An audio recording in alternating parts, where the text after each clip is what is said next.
So here's our car, guys.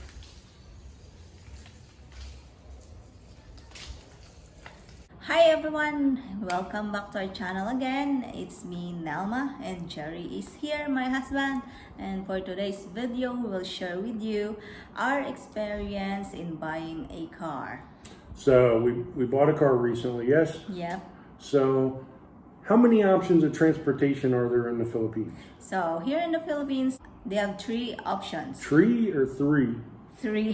Three. Here in the Philippines, they have three options. Three options. One is public transportation. The second one is the scooter. And the third one is you're gonna buy your own car. So the first one, public transportation. A lot of people can use public transportation, Yep, yes? Can we use people. public transportation? Absolutely not, cause Why? we're far from the city proper where the jeep travel from Valencia to Dumaguete. So basically from Valencia going here in our apartment, we need to ride a tricycle if we do the public transportation. Right. Dumaguete does have tricycles. They do have a bus system. Yep. They do have jeepneys. I've seen jeepneys running around. There's a place in Valencia you could get a jeep, so I guess we could go there. And then you can get on the back of scooters and things too. So do you think that I could get in a trike? Of course not. He's very fat. I don't want to drive in a trike. She's right, I'm very fat. So, But that's not funny. You're not allowed to say that. so that's why we decided to buy a car. Right, so scooters, I don't want to ride on a scooter either, and we have 3 people, so that's probably not a good idea for us. So what are the options when you buy a car in the Philippines? So you have 2 options to buy a car in the Philippines. The first option is to buy a new car from a dealership.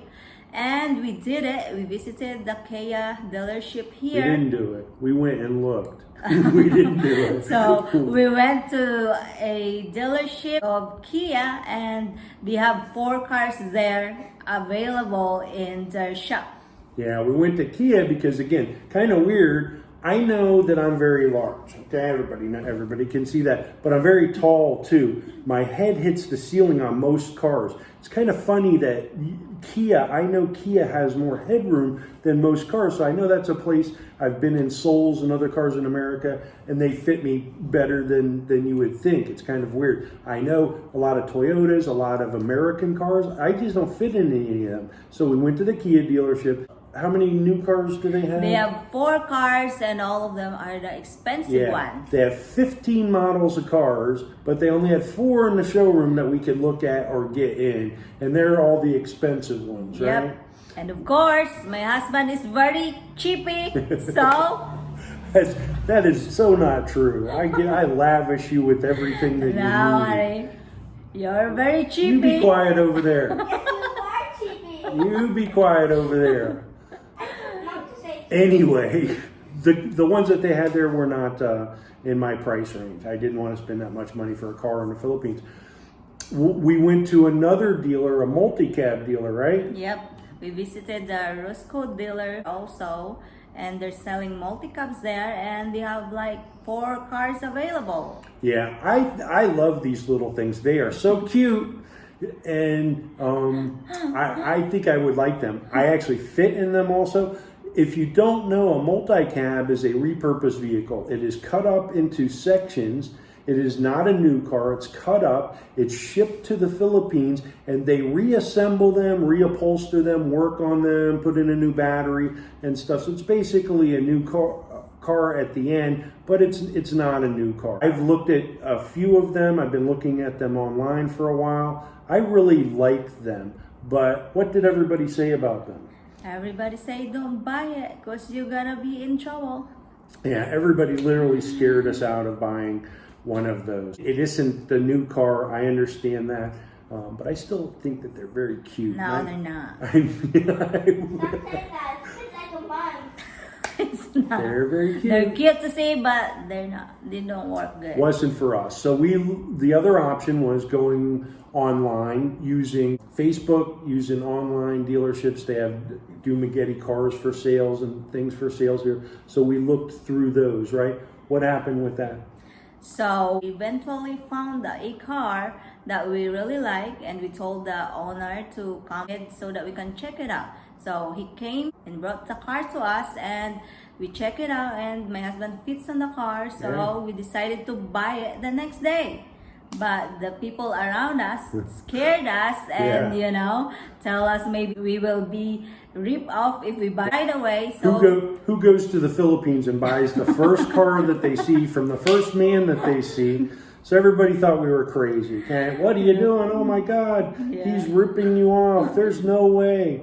And what happened then? So we told the man it's supposed to be Friday that we're gonna pay him, but they told us not to do it right away. So we told the man that we're gonna contact the lawyer first, and we will buy the car on the following Monday. And the day before we're gonna buy the car, he told us that he already sold it to his brother. Yeah, for more money. So I don't really know what happened. And somebody told us that it was still being advertised a few days after that. So I don't know. Maybe it wasn't his car. Maybe everybody was right. Maybe we were being scammed. I have no idea. I do know that, again, eventually you're going to have to make a decision and buy a car, whether it's that one or another one or 10 down the road or somewhere. And again, I'm no mechanic. I have no idea if it's, going to be a great car or something. You could take it to a mechanic and see stuff like that. But that one didn't turn out. We looked online because, again, we're sitting here with no transportation. We can do nothing here because our apartment is very far from Valencia. So we really need a transportation to do things, especially buying our food. Right. So again, we looked around. We didn't want, the multi-cab was out. The multi-cab was interesting too because we went there and there was 4 of them. Yes. Yeah. There was only one van. They were new, right? Yeah. What did they look like? They look like very old. they didn't supposed look to be new. Yeah, reconditioned. They're supposed to be the first owner is the one who will buy it, but it looks very, very old and too many scratches in it. So. And there was only one van that was a complete van. The other ones were those little pickup trucks. I still think they're cute, but I mean, we would have had to throw Kea in the back and like a sack of potatoes, tie her up to the wall, like a sack of potatoes. So we obviously didn't go that route. The second car that we did look at that we brought here, it is a Kia. It was a Kia Picanto. Picanto 2014. Picanto. And it's color red. And yeah, we told the owner to bring the car to us too so that we can check it out because we have idea already that my husband fit the other one that we looked before. Yeah. So Tiny little thing, but amazingly fits me. Yeah. Fits me good. Going in there, leg room, head room, I have half of an inch on top. Yeah, so the man bring it out, we check it, and we talk and we agreed that we're gonna pay the car with our lawyer. Right.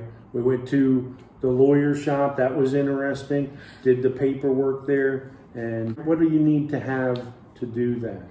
So the criteria in buying the cars are the following. You need the yellow form, which is the certificate of registration from LTO. Yellow LTO registration form. So you need to have that. Shouldn't be expired. And the next one is you need the blue form, which is the official receipt from LTO also. So you need a receipt that you have the registration. So you have the registration, then you need the receipt for the registration. Next is the NOC or the No Objection Certificate. Notice of chattel. I can't make this up. All right, I don't know what chattel means. It sounds like something to do with cows. This, though, is the original loan paperwork that says that the car is paid for, that there's no loan on it from the original buyer. Next is the deed of sale from the original and the new owner. So our car, we're the third owner. So there's 2 of these. One for the guy that we bought the car from, who bought it from the original owner that was in Cebu. Then the one that we had our lawyer make and notarize and sign and do all of this stuff, that we bought it from the man that bought it from her. Now, interesting story about this is kind of how things are done in the Philippines. And again, you'll notice this. I've heard many people tell me afterwards, this is just how it is. Most of the time, this isn't signed, notarized, anything else from the owner of the car that bought it from the original owner. This one that we have right here, and I'll deny this in a court of law, this one wasn't signed by the guy that we bought it from. It wasn't notarized by a lawyer. It just had the original owner's signature on it and the day that she signed it. So when we brought this to our lawyer, he said, of course, well, we can't buy the car because this man may not own the car. Yep. This man went to another man's office, maybe a lawyer, I'm not sure. And again, I'm denying this if it ever comes out in public. He went to another lawyer, signed it in front of him, had it notarized in front of him, brought it back to our lawyer 10 minutes after that. 30 minutes later, we had our deed of sale properly signed and notarized. Next is the smoke test receipt. Smoke test. Emissions if you're in America. So just the emissions, that it's not polluting the air too much, like a million scooters going down the road. That's what you need to bring to get your registration done. Next is the insurance. The car will have insurance and it will stay in place until the original owner goes and cancels it. When we go to re-register the car, we must have insurance on it, and from what I understand, we'll maybe make a video about this too. The office for the insurance is right next to the, what is it? LTO. What is that? Land Transportation Office. Okay, that's where you register the car. The insurance guy is right next door. Then you go in and you get it registered. You can pay a fixer to do this for you if you'd like, for an extra fee. And I think I'm going to do that because I may not splurge on the new vehicle, but I don't want to stand in line for 3 hours either. But you'll have to get new insurance. Next is the road tax receipt. But where is it? The man didn't have the road tax receipt. From what I understand, the road tax receipt is something that all motor vehicle owners in the Philippines pay to pay for the upkeep of the roads. This man didn't have it. That doesn't surprise me because I've seen the condition of some of the roads here. All right, so we've upgraded since last time to a whiteboard. The last one, I just wrote it out on a piece of cardboard. So we've splurged and spent $1.50 for a whiteboard now. Maybe we'll eventually get a computer here. Here's the information that you need to have to buy a car legally here. You need to have it all properly in order, and then you officially own the car. The yellow, the blue, the NOC, the deed, smoke test, insurance, road tax receipt. So here's our car, guys.